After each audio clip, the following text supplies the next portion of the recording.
Chapter 16 Miranda.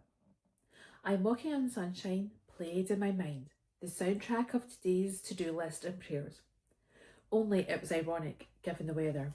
True, the day had started off sunny, but now the storm clouds were gathering. Being British means carrying on regardless of whatever the weather may bring. Thankfully, the ominous weather forecast hadn't deterred the campers from gathering for our first family fun afternoon. Threatening gusts of winds caught on our beautiful turquoise sail, pulling at the ropes that attached it to the trees and the ground. The tops of the pine trees flicked from side to side, then returned to their sentry duty, straight and steady in the cloudy sky. Clouds that were thick and heavy with future rain. But while it stayed dry, we would continue. My attention darted between the adults gathered around the tables, to Joshua leading games with the children, to Ellen, Naomi and Lewis standing off to the side. Kevin was talking with a couple of men. Words associated with fishing escaped from their huddle. Kevin had received an email this morning informing him that his job was secure. It was wonderful to receive good news.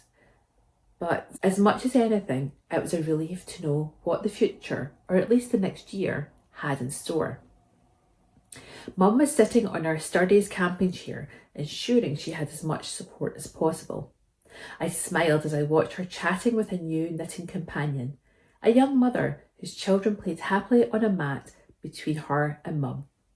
Joshua was being chased by squealing children, racing around the campsite, sounds of laughter and shouts of Joshua from his adoring fans. He is great with children, even if he does get them hyper at times. Ellen left Naomi and Lewis and ran over to help Joshua manage his boisterous followers. I couldn't help but watch Naomi and Lewis. They looked happy together, although they hadn't spoken much. But there was time. Hopefully. My song prayer stayed with them, praying for Lewis and all the burdens he carries, praying for Naomi for strength and wisdom. I promptly turned my eyes elsewhere as he glanced in my direction. Lewis walked towards me. Miranda, thanks for being so understanding. I appreciate it. I pulled him into a hug. Don't be silly, Lewis. You're dealing with a lot. We're here for you. You know that, right? Feel free to come for a break any time. He smiled his reply. What can I do this afternoon? Do you want me to help with the food or games? No, you're our guest. Relax and enjoy yourself. And there is no rush to pack your things. You're still planning on staying over tonight, aren't you? I glanced over at Naomi, a look that wasn't missed by Lewis as he followed my gaze. He nodded. Yep, I'm staying tonight. One of the campers came to ask me if she could charge her mobile phone. As I walked into the office, I looked back and saw Naomi and Lewis once more standing together. Humming and walking on sunshine, I gathered up empty plates and tidied them away. As I walked around the tables, one of the campers, Susan, started singing the chorus with me. Before I knew it, we had an impromptu sing-along. Ellen had her phone out recording us. By the time we got to the end of the song, Gary, Susan's husband, had fetched his guitar from his tent, perched on a picnic bench, and was asking for song requests. I was in my element, surrounded by people ready to sing and have a party.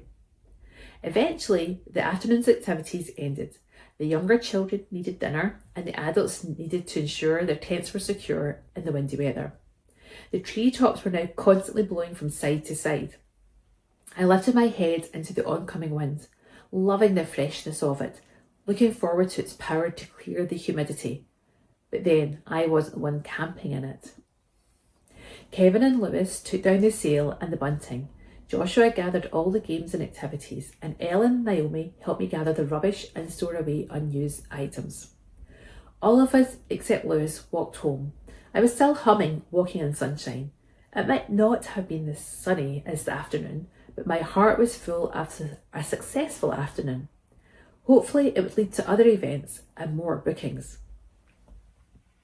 Dinner prep was kept to a minimum. Everyone said they would be happy with a few slices of pizza after all the afternoon snacking. Although I was sure they would all have space for the thank you strawberry tarts I brought from Ferryman's Bakery. Kevin sat at the dinner table, assembling a salad to go with dinner. At least one of us was being responsible. How do you think this afternoon went? He asked as he sliced a cucumber. I think it was a great success. I can't believe it ended with a sing-along. And it wasn't even started by you. I know. Goes to show you lots of people love singing. I winked at him, then placed 4 pizzas in the oven and set the timer. When is Lewis coming? He'll be over once he's packed and cleaned the caravan. He wants to get the early bus tomorrow, so he's getting everything organised tonight. I could give him a lift to Reading tomorrow with Nomi. Let us see how they fare tonight before putting them in a car together. He nodded. That makes sense. Although it looked as if they were fine this afternoon. It's a shame he's had such a rough time. I'll miss him. Kevin paused his chopping. Will you need to hire someone else? No, after this weekend the campsite will be quieter as the bookings begin tailing off. However, I do have another young lad lined up to stay in the caravan. Really? Yes, that Australian boy, Ty, the one that ended up staying at Lena's. He asked if he could stay in the caravan for a few months. He's approached a few of the local businesses and is going to work on their websites and social media. I might give him free rent for a month or two in exchange for updating the campsite's website. Kevin came over and pecked me on the cheek. Oh, look at that. Lewis has even left and you've already got someone else lined up to mother. I swatted him away with a tea towel. I don't know what you mean. I laughed as he dived out of the SWAT zone. Actually, talking to Ty has made me excited about dedicating time to business planning and admin once the peak season is over.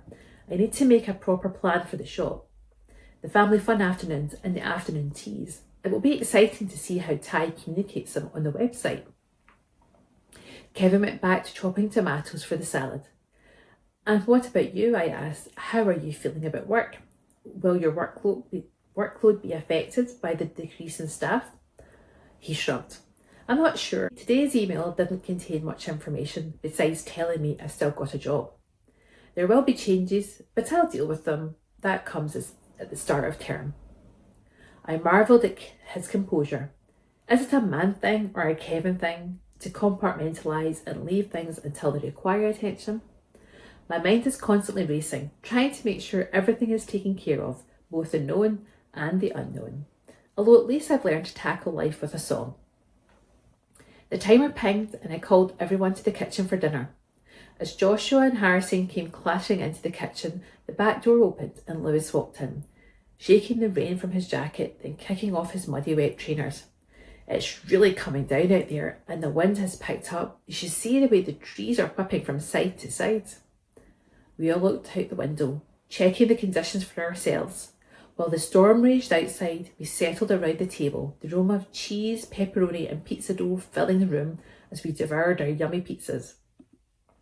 We talked about the afternoon, exchanging highlights and suggestions for future events.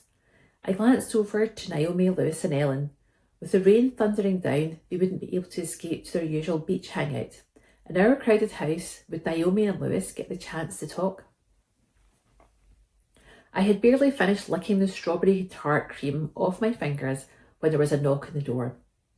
Naomi walked over to answer.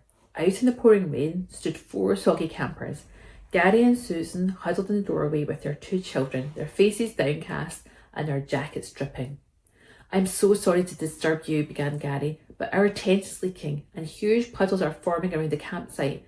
The storm is too severe to take our tent down, and I'm not sure we'd get the car out of the campsite with all the surface water.